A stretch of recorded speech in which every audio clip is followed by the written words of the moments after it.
We're seeing pretty raw eyewitness video from the scene this morning. Not clear exactly how many minutes ago this was taken, but this appears to be the initial emergency response. West Virginia. We are told this happened relatively close by to the Baton Rouge Police Department headquarters. As you may recall, there was a recent threat against officers there. There were people taken into custody in that situation. In this case, we can see police officers here and cars and lights and sirens. But as we dip in and out of WAFB there in Baton Rouge, as they try to obtain more information, let me go back on the phone to CNN's law enforcement analyst, Harry Houck. Harry, it was 9-10 days ago that the ambush occurred in Dallas. 5 police officers killed and others wounded in that encounter. That was, by some historical measures, one of the worst attacks against law enforcement in many, many years. Now here we are, we do not know the scope of this, and we don't want to get ahead of the local reporting on the ground in Louisiana. But when you hear multiple officers shot in this situation in Baton Rouge, can you tell us what would be happening right now with that police department and with other authorities that would be swarming the scene? Well, another thing that police departments are thinking in the area and all around is this going to be a larger conspiracy, to attack police officers? Listen, police are doing everything they can to track down this shooter. Like I said, the whole area is probably cordoned off, probably I'd say within a square mile. They have no idea. I don't know if they're still confronting the shooter or not. I don't know if they have a hostage situation going on right now. Things are still pretty sketchy. But I tell you, Brian, what I've been noticing and looking at statistics, although in the last couple of years, police shootings have not gone up as far, have not reached a new plateau. But what we are seeing is that police ambushes are up considerably from the past years. I mean, we're looking at this year now where we're gonna probably bypass the same amount of police officers that were shot in the line of duty the same time since last year.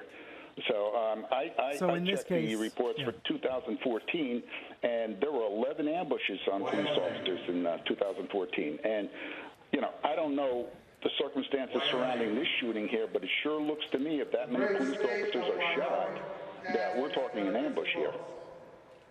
So that'll be one of our questions, certainly. Was this an ambush-style situation? Harry, please stay on the phone with us. I want to bring in other guests as well. Art Broderick joining me on the line, another CNN law enforcement analyst. And Art, this may be a dumb question, but I want to check with you. Do you have any further information besides what we're sharing from your sources? Actually, let me work on getting Art reconnected with us, so stand by on that. Just to explain to viewers what you're seeing on the screen here, these are the first images we're getting from Baton Rouge. This is a situation that obviously is developing relatively early on a Sunday morning in Louisiana. In some ways very different from the sickening situation in Dallas a week and a half ago, where there were many people, many camera crews, as well as peaceful protesters on the scene.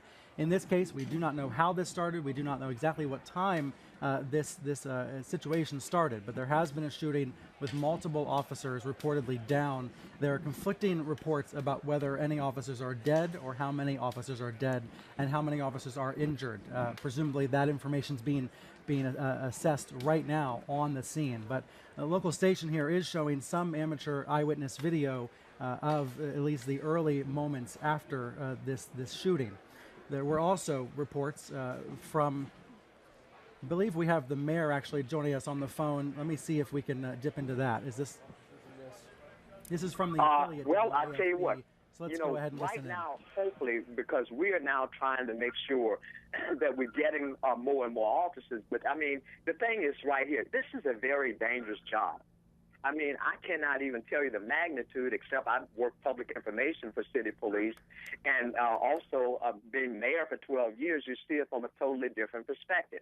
When they kiss their daughters and sons and wives bye, the bottom line is that those families aren't sure whether that person is going to come back to the door.